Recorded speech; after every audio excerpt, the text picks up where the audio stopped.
Chapter 7 Everblaze. Giddy shrieks echoed up the prism-like halls, followed by a huge fit of giggles. But when Alden led Sophie and Keith to a wide sitting room filled with intricate statues and throne-sized armchairs, they found Fitz standing alone. "Where's Biana?" Sophie asked, hoping Kif couldn't tell that her heart was going the embarrassing fluttery thing it always did whenever she met Fitz's impossible till Isles. "Right here," Biana shouted. The air shimmered in front of them, and Biana seemed to appear out of nowhere. She twirled, making her pale pink gown flare before she disappeared again, like a ghostly ballerina. "I'm a vanisher now. Can you believe it?" she asked, though only her head blinked back into sight. She scowled at her where her body should be. "I guess I'm still getting the hang of it." "Of course you are," Dada told her, appearing beside her daughter with a graceful swish. "It takes years to perfect the skill, though I must say you're showing incredible control.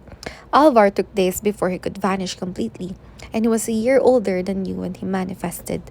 Biana beamed at that, letting Della show her how to wiggle her shoulders to make the rest of her body reappear. Side by side with their pink gowns and long dark hair, Biana had never looked more like her strikingly beautiful mother, even before they both vanished again. They've been at it all day," Fitz grumbled. "It's been hours of, look, I'm invisible. Now I'm not. Now I am." Biana rolled her eyes as she appeared. "Like you were any less annoying with you. I can tell what you're thinking right now. And now, Kif snorted. "Don't get so cocky, mister." I keep laughing and crying at the same time, Fitz warned him. "Hey, feeling people's emotions for the first time is intense," Keith argued. They all turned to Sophie like they were waiting for her to share her manifesting ability story. To share her manifesting a special ability story too. But she doubted they enjoy hearing about her waking up in the hospital at 5 years old, crying because the blaring thoughts were giving her a headache. Or waking up in a strange city after being kidnapped and discovering she could suddenly understand other languages and inflict pain on people. Or even crashing toward the ocean, convinced she was about to die until her instincts kicked in and she teleported them to safety. Though Kif had been there for that one. "So I guess this means you'll start vanishing sessions, right?" Sophie asked, changing the subject as fast as she could. "Yes," Alden agreed. "I guess I'll have to talk to Dame Alina about possible mentors." He sounded less than thrilled about it, though Fitz and Kif found it hilarious. Alden and Dame Alina had an interesting history, especially the part where Dame Alina showed up at Alden and Della's wedding and tried to convince him to marry her instead. "So I really don't have to take ability detecting anymore?" Biana asked, jumping up and down and blinking like a strobe light in the process. "Stina's going to freak. She'll never admit it, but I know she's secretly hoping she'll be a vanisher. Well, assuming she even gets an ability." Now, none of that," Della warned her. "You have every right to be proud of your ability, especially for manifesting at such a young age, but I won't have you judging others." Della waited until Biana mumbled an apology. Sophie became very interested in her shoes. She definitely agreed about the judging people thing, but Stina won the prize for most awful girl at Foxfire ever. She acted like she was better than everyone, even though her own father didn't actually have a special ability. And Sophie had heard a bunch of rumors about how Stina's father was doing all kinds of shady things to work his way into the nobility despite the fact that he was talentless, though she had no idea how much of that was true. All she knew was that the hexes were horrible, and she wished they would move far, far away, especially since they were still trying to convince the council that their family should be the ones caring for Sylvanie. "What?" Kif asked as Sophie sucked in a breath. She shook her head and forced a smile, pretending to listen to Biana talk about vanishing. But if Stina's parents found out that the rebels had breached the security at the sanctuary, they might be able to use that to convince the council to turn Sylvanie over to their care. And if that happened, then... "Did you hear anything I just said?" Biana asked, nudging Sophie's arm. "Not really," she admitted. Biana sighed. "Lame. I said we should all go play base quest. I finally have an ability, and it's an even better one than Sophie's." "I don't know about that." Kif interrupted. Sophie elbowed him before he could finish. Thanks to a bunch of misunderstandings, her friendship with Biana had been a bit rocky at times, but they were finally in a good place. Besides, she didn't have time for games. "I need to talk to you," she told Alden, stepping away from her friends. Alden didn't look surprised by the news. Why don't we go to my office? There's something I need to tell you as well, privately, he added when Keith turned to join them. Keith didn't bother arguing, but he shot Sophie a look that seemed to say, "You will tell me everything later," as she followed Alden down the crystal hallway. Fountains shot colored streams of water over their heads, and they passed room after room filled with fancy furniture and twinkling chandeliers before finally stopping at the all too familiar round office, where half the room was lined with a floor to ceiling aquarium, the other half made of windows overlooking a glassy lake. Sophie sank into the same plush armchair she'd sat in when Alden had explained that she'd have to drug her human family and never see them again, and she tried to tell herself nothing could be worse news. But it was hard to believe it was. But it was hard to believe it when she noticed the deep crease across Alden's usually smooth brow. "I can see you're worried," he said after a second, "so I'll tell you my news first. Counselor Kenrick came to see me today to let me know that the council has finally come to a decision regarding mind healings." The cautious tone to his voice made her heart feel heavy. "They're not going to let me heal Prentice, are they?" "Actually, they still haven't reached a decision on that matter." He cleared his throat and rose to stand by the curved window, staring at the slowly setting sun. "Then what's wrong?" Sophie asked, gripping the arms of her chair to brace for the bad news. "Hopefully nothing, but that's up to you." He turned back to face her, his expression impossible to read. "A decision may come as a surprise, but it was certainly a surprise to me, and I should warn you that it was an order, not a request." Sophie swallowed, hating how dry her mouth felt as her mind raced through a list of worst-case scenarios. Still, she never could have guessed that what Alden would tell her. "The council has ordered you to perform a healing on Fintan." 8. Everblaze. Why? It was a tiny word, much too small to hold the avalanche of emotions currently crashing through Sophie's head, but it was the only thing she could think to say. "Why what?" Alden asked after a second. "I don't know." Sophie stood, needing to move, to try and figure out why part of her wanted to cry and the rest of her wanted to punch something really, really hard. "I guess I don't understand why the council thinks Fintan deserves to be healed," she admitted. "I mean, you gave him a ton of chances to save himself, and he chose to have his mind broken instead." She should probably feel horrible for saying that, but she'd seen Fintan's memories. She'd watched his hunger for power cause the death of 5 other pyrokinetics. She'd seen him illegally training an unregistered pyrokinetic to spark Everblaze, probably the same pyrokinetic who'd kidnapped her and Dex and started the fires that killed hundreds of innocent humans. She'd felt his fury toward the council and knew he would stop at nothing to take them down, even if it meant breaking her and Alden's sanity along with his, which he'd very nearly done. Alden sighed. "I'm not convinced that anyone, even Fintan, deserves to spend an eternity trapped in the madness of a broken mind." She reached for his hand, wondering how much he remembered about his own shattered days. "I do understand why you're reluctant to heal Fintan, though," he added quietly, "and I hold many of the same reservations. But Fintan has information that could lead us to the rebels. He managed to stop us from taking it during the memory break, but thanks to you, we have a second chance to learn who he's protecting. And you know better than anyone how important that information is." But the thought of entering Fintan's mind again— "I'll be with you the whole time," Alden promised. Sophie sank heavily into her chair. It just seems so unfair.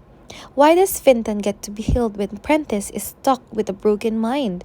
The only crime Prentice committed was protecting me. Shadow settled into Alden's features, making him look 20 years older. Believe me, no one is more aware of that. Believe me, no one is more aware of that than me. "I'm sorry, I didn't mean— I know you didn't. And you don't have to worry, I'm not feeling guilty. Well, not too guilty anyway. I'm simply frustrated, like you. In fact, I made the same point to Kenrick while he was here, but he explained to me that that's the problem. Fintan's easy. With or without his mind healed, he's guilty, and had he given us the information we needed in the first place, we still would have exiled him for his crimes. But Prentice is an entirely different situation. He's not necessarily guilty, but is not exactly innocent either. The Black Swan are still classified as rebels. Yes, some of the things they've done are good things, but they've done them illegally. And that makes Prentice still technically a criminal. Essentially, Prentice is a lovely shade of gray, and the council only knows what to do with black and white. So they'll leave his mind broken forever? Nobody said forever, Sophie. But for now, when there's no obvious solution, the council has decided to give themselves time to think through all the possible options until the best course of action becomes clear.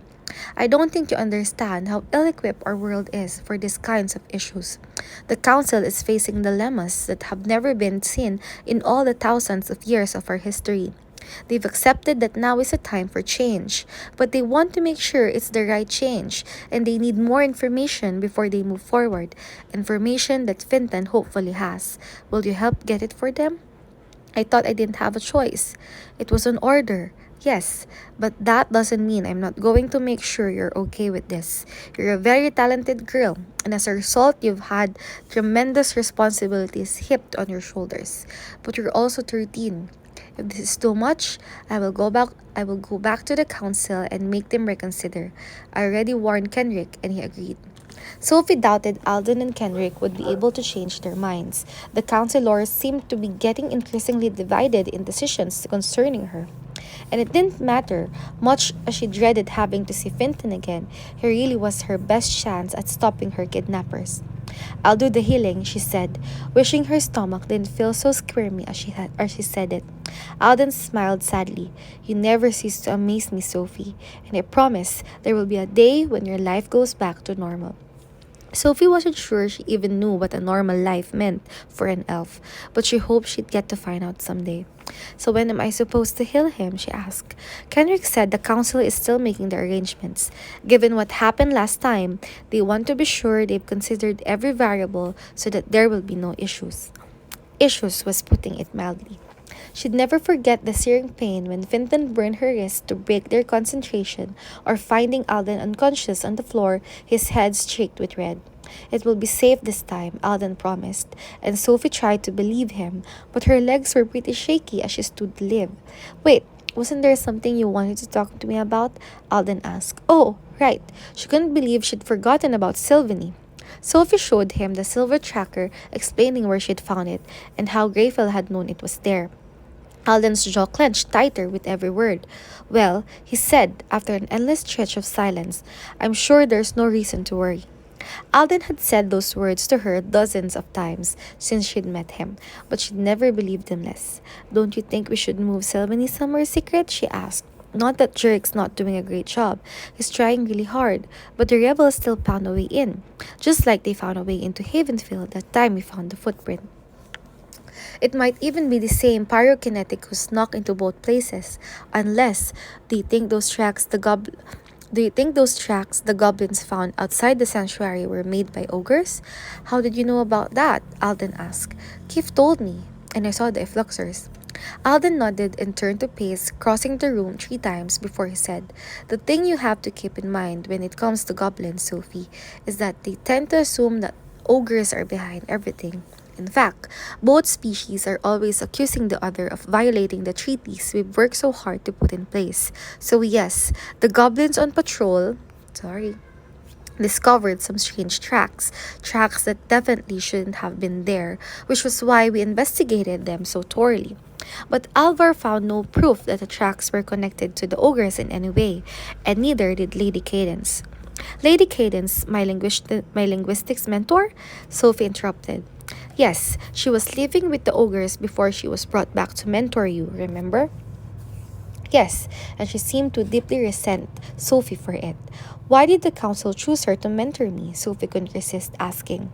Because she's the most talented linguist in our world, and giving you the best training possible is far more important than her research into ogre technology. And it's good we have her back, because she was able to make us those affluxers, which we added outside the sanctuary just to be safe. And speaking of safe, he held out his hand. I'll need to keep the tracker so I can show it to the council. Sophie handed it over, happy to be rid of it. The last thing she wanted was to have the rebels know her every move, which made her wonder, why would the rebels even bother tracking Sylvanie? I mean, they already know she's in the sanctuary. Why risk getting caught just to be able to monitor her every move? That is what I intend to find out. He flashed his most confident smile, and Sophie did her best to accept it, but she still vowed to do everything she could on her own. You're going home? Alden asked as she held her home crystal up to the light. Yeah, if I'm not back by sunset, Sandor's going to murder Kif. Alden glanced out the window where the last splashes of pink were fading into the purple twilight sky. I guess I should warn Kif to flee for his life. Sandor was waiting outside Havenfield when Sophie arrived, and his glare told her he was very aware she'd missed her curfew. But all he said as he sheathed his long black sword and motioned for her to follow him inside was, I'm glad you're safe. Sophie turned in the opposite direction. She knew the Black Swan wanted her to sit back and wait, but the rebels had just changed the game. Where do you think you're going? Sander asked, keeping pace with her as she made her way through the pastures. Her palms turned sweaty as she pressed her thumb against the sensor on the padlock to the cliffside gates, and the green flash seemed especially bright as it clicked open. Or maybe that was because the path beyond the gate looked so much darker than normal. I demand to know what's going on, Sander said as he blocked her from heading down the stairs. She tried to push past him, but it was like slamming into a rough-skinned mountain. I just need to leave a note. A note, Sandra repeated. Yeah. She reached into her pocket, tracing her fingers around the tiny green bottle she'd unearthed earlier. The Black Swan had sent her dozens of messages over the last few months. It was time to send one of her own.